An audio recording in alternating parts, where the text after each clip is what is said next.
Hey Wildcats, I'm Sally, and today we have a special announcement from Dr. Poole. Make sure to pay attention because there will be an activity to complete at the end of the video. Hey, this is Dr. Poole, principal here at Lexington High, and I'm excited to talk with you guys about some really important stuff as we begin the next semester. Semester 1 was awesome. It was one of the best starts we've had at Lexington High School since I've been here. All of our students have come in. You guys have done a great job of school-wide expectations, of learning in classes, of school spirit. It's been a phenomenal start to the year. And what I want to do is right here at the midpoint of the year, it's important for me to communicate with you guys, one, that I see all the great stuff that you're doing, but also two, that I expect us to stay this awesome during the second semester. I want to give a few important reminders for you, and I want everybody to pay a lot of attention because there are some things that we can pay attention to and we can keep doing well in order to set ourselves up for success in the second semester.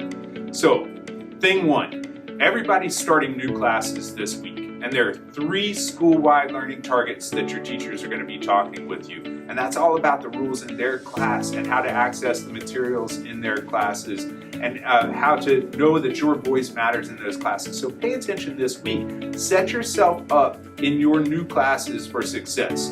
Thing 2, at the end of first semester, I saw way too many people potentially losing credits due to absences. And I had a lot of people in Sears recovering seat time for the semester because you missed too many days. There are only 5 allowable absences in a semester class. So 5 unexcused absence, and that includes parent notes. Be really clear, parent notes are not excused. So you can get 5 of those. Beyond those, you stand to potentially lose credit in the class, even if you're passing. So hear me really loud and clear as you start thinking about when to take a day off here and there. And seniors, I'm really talking with you guys because it's high stakes now. You get 5 absences in a semester-long class, and that's it. Anything beyond that, then you potentially could fail that class. All right, so that's absences. Thing 2, or thing 3 actually, the thing that we do really well is get to class on time, except for those of us who don't. First block, listen, we start later than we've ever started school. There's no excuse to not be at school on time. So I need you to set your alarms. I need you to get here. A lot of people don't understand sometimes why we'll hold you out when you're tardy. Teachers don't make plans for staggering 10 people into their class first block of the day at all different times. You got to be in your seat, ready to learn for 90 minutes of instruction. First block, second block, all day long. We do a good job of that here at Lexington High School, and we got to continue that through second semester. So let's talk about IDs. It is our district's expectation and policy that you have a visible ID on you at all times while you're at school. Now, just because you don't always get caught when you're not wearing your ID doesn't mean it's not the rule. Sometimes I have been speeding on the road. Sometimes I get caught, sometimes I don't get caught, but it's always the rule. And I can't be upset or mad if I get caught when I knew the rule was to not speed, right? Same thing with IDs. Maybe you don't get caught every day, but that 3rd time when you have to get a temporary and somebody gives you a lunch detention, that was always the rule. Have your ID on you and visible throughout second semester. This helps all of us. And don't put your teachers in a position to where they're having to constantly hassle you about it. It's not that hard. Get your ID. Let me know how I can help if you need a new one. All right, again, we do pretty well about this. Out of area is something that's very important in terms of our school's safety. You have places where you're supposed to be.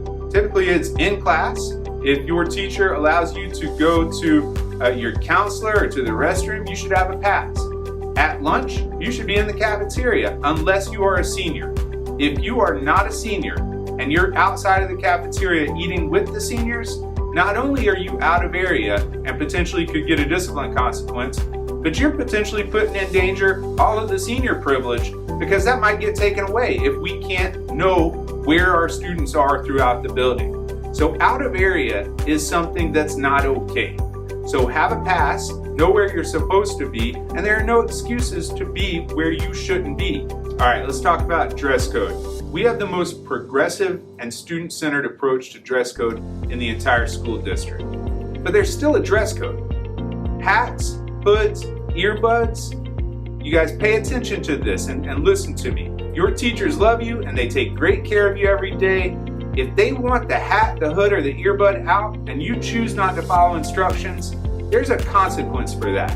Your teachers want you to be comfortable and they want you to be yourself in class. But if they're asking you to take your hat off or your hood or your earbuds, then there's a reason why they want that to happen. And when you don't comply, that means they have to stop what they're doing and spend time trying to accomplish their goals in another way because you're disrupting their plan. And that disrupts the learning of others. And it's not okay and it's not going to be allowed. So when the teacher asks you to do something in class, that's the expectation. And that's the best way to understand dress code. Same thing applies to your telephone. I know everybody's hooked to our phone.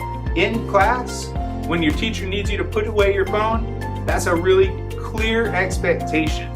You need to get it out of the teacher's sight and out of your sight and not disrupting what the teacher's trying to accomplish in class.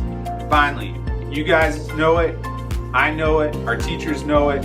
We have the best students and teachers in the whole state of South Carolina.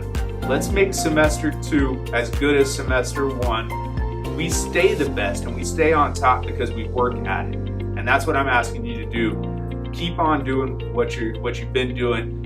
Go Wildcats. You guys are awesome every day. Thank you. Empower teachers. Please go to the Schoology Empower lessons to complete an activity. That's all for today. Have a great day, Wildcats.